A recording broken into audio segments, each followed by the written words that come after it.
Hey everyone, I'm Brandon aka Judo, and welcome back to Journey with Judo.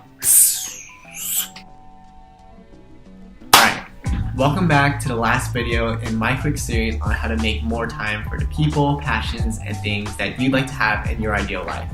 Let's have a quick recap of where we've been.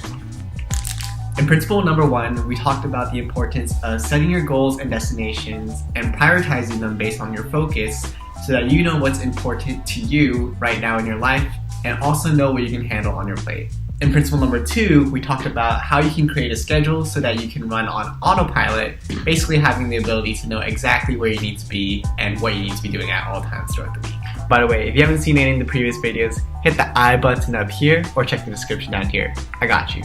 So now that we have a plan and a sense of direction, all that's left is just a matter of doing what you gotta do. And that's honestly harder than it sounds sometimes. But don't worry, I got you covered. Today I'm going to be sharing 6 different tips on how to be more productive and execute better in your life. If there's one big idea that's going to be tying together everything I'll be sharing with you today, it's principle number 3. Find a way to get in the flow and get into the zone.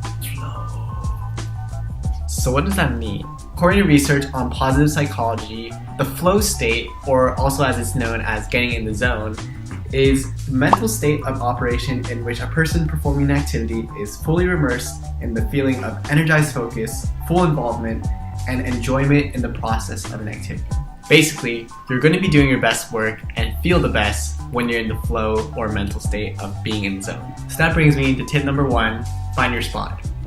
Say for example, your task today is to read a book. Is the best place for you going to be at home, at a coffee shop, in the library, or somewhere else? Now obviously, I'm not going to know the answer of what works best for you, but my key point is that each of these environments is going to affect your energy differently. Something to keep in mind is that the place where you're most productive may not necessarily be the place where you enjoy being the most, so definitely keep an open mind. If you're in a library, you may not necessarily enjoy it as much as a coffee shop, but if that means you're way more productive there, it might just be worth the sacrifice. Tip 2, minimize distractions. So now you know where you're working, you're getting in the zone, it's super important to protect your concentration. According to Gloria Mark, a digital distraction researcher from UC Irvine, it takes on average 25 minutes to get back onto the original task after someone's been distracted. In college, my favorite technique to prevent myself from getting distracted was to shut off my phone, but also just in case there were other people relying on me for leadership positions, etc., I would make sure that I would let them know that I'd be busy for a certain amount of time and then that they could email me if they had anything urgent. Trust me, no one's gonna email you. If you're in the workforce, something I've seen people do is block off time on their own calendar so it looks like they're in a meeting, but it's really just time for them to allocate to getting what they need to get done throughout the day. Now, disclaimer, I'm not telling you to ignore your responsibilities or to let other people down, especially your peers who might be counting on you. But what I do think is important is to set boundaries so that people recognize when they really need to respect your time. That way, if they do decide to talk to you, it's only for things that are really important. Tip 3, make lists. Let's compare 2 different statements. The first one is, oh my god, I have a shit ton of stuff to do today and I'm screwed. The second one is, I have a shit ton to do today, here are the 10 things that I have to do. This is pulling from the second principle of running on autopilot, which we discussed in the previous video. But in general, anytime there's room for analysis, there's room for overthinking and room for being overwhelmed. In contrast, when you quantify things and know exactly what needs to get done, there's no more room to overthink, and that relieves a lot of pressure off you. Whoa, got dark. Time for lighting change. Tip number 4, set time limits. There's something out there called Parkinson's Law, which basically says that work will expand to fill the time that you allow it. So the next time you try to do something, try to give yourself constraints on the amount of time that you have. That way you'll encourage your brain and your body to work faster to achieve your goal. Even if you don't necessarily hit that time limit exactly, you might find yourself concentrating better. Tip number 5, eat the frog.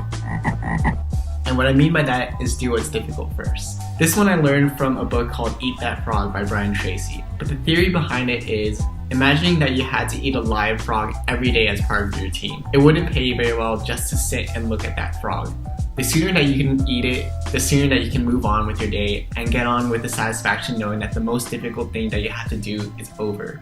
From that symbolism, that frog is the most difficult thing that you have to do in your life. Definitely tackle that first so you can concentrate without any worries. Tip number 6, This one I call the 5-minute rule. Theoretically, with the right discipline and mindset, we should be able to get started to do what we need to do anytime and anywhere. But let's be real, that ain't me, boy! In times where I really find it's hard to get the ball rolling for myself, the way that I negotiate with myself is by saying, I'll start with 5 minutes. If after 5 minutes I really don't want to do it still, then I can walk away and rearrange my schedule. But most of the time, I find that if I give it 5 minutes, then I'm okay with another 5 minutes, and another 5 minutes.